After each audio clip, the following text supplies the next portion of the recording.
Hi everyone, welcome to the next session on cybersecurity fundamentals, and today we are going to discuss some of the most basic terms which we use on a day-to-day basis, such as threats, vulnerabilities, risks, assets or information assets, and cybersecurity controls. So let's understand what these things are. Threat in simple plain language is danger. Vulnerability is associated with weakness. Assets is something that is of value to you or your organization. Risk is the probability of an event to occur and its impact on the organization. And controls are safeguards or countermeasures. So let's understand this with a simple example. Let's say there is this house, and in parallel you can think of this as an organization. Now what are threats, vulnerabilities, risks, assets or information assets and controls in this example, which are related to house and also to your organization? Let's understand assets or information first. So definition of an asset is something that is of value to you or your organization, something that you want to protect. So in this example, let's say there is some gold, some cash lying in this house, and that becomes an asset for this house owner. Similarly, for your organization, it will be your laptops, computers, network, any information which belongs to organization will become information assets for that organization. Threats or danger to this house or the assets in this house could be, say, a thief who is willing to steal these valuables, these assets, maybe fire that can burn down the house. So these becomes some typical threats for this house. From your organization's perspective, hackers could be a threat, ransomware attack or any viruses, any DDoS attacks are threats to your organization. Now let's talk about vulnerabilities. So vulnerabilities or weaknesses in this house are having, let's say, no locks, open doors, no fences. These all are the vulnerabilities from this house perspective.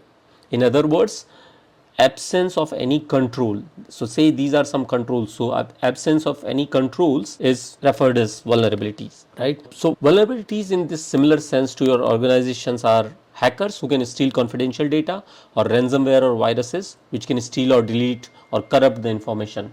So here is an example of how threats, vulnerabilities, risks and controls are related to each other.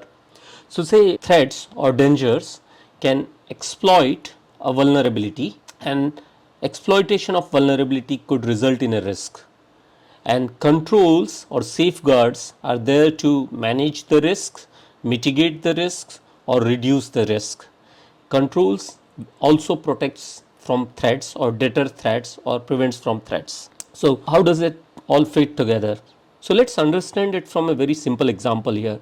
So a threat which could be a thief, for example, can steal your gold by breaking those locks, right? So breaking the locks is exploiting the vulnerability. So let's say if the locks are not strong, those are vulnerable, the thief can break those locks, and that means it is exploiting those vulnerabilities. And the exploitation of vulnerability by a threat may result in a risk. And risks in this particular example, the chances, which is obviously the probability of a thief or a threat stealing your gold by breaking a lock. So the loss of gold is the impact, and the chances of a thief breaking that lock is probability, and a combination of probability and impact is risks. And then what about controls? Controls are safeguards or control measures which we implement to prevent these threats from exploiting the vulnerabilities. And finally, the house owner can implement some safeguards such as locks, alarms, doors, fences, CCTV to protect the gold or the valuables from being stolen, right? And these safeguards or countermeasures are referred as controls. So controls basically prevents the threats from exploiting the vulnerability. It deters the threat from exploiting the vulnerability, and controls can also minimize the risks. Let's understand the same concept with a different example that relates to your organization. So threat in case of your organization could be viruses, malware, and vulnerabilities. Let's say if you don't have any antivirus installed, that's a vulnerability. If you have an antivirus but it is outdated, it is a vulnerability. And if you have antivirus but it is not updated with the latest version, it is still vulnerable. Now if these threats, viruses or malware are able to exploit the vulnerabilities such as these antivirus, they bypass these antiviruses, they may cause damage to your information assets and result in a risk of damaging files or deleting files. So what are the controls that you can deploy in order to prevent these threats from exploiting these vulnerability? So you can implement some firewalls, you can implement some antiviruses, you can keep those antiviruses updated, and that's what we call controls. One more quick example, a threat which could be a hacker can exploit a vulnerability in the network, let's say misconfiguration in a network, and he can barge into your organizational network, corrupt the information, delete the information, or disclose the information. So the risk is network could go down, there could be business losses, and obviously frustrated users if they are not able to access the network. What are the controls that can be implemented? So you can keep your network secure by secure configuration. You can implement some firewalls around your network. So those secure configuration and firewalls are your controls. Quickly summarizing, threat means danger. Some examples: hackers, malware, ransomware, cyber attacks. These are some threats. Vulnerabilities related to weakness in the system. So having no antivirus or no anti-malware software, no backups, misconfiguration, these are some examples of weaknesses. Assets or information assets, something which is of value to you is your asset.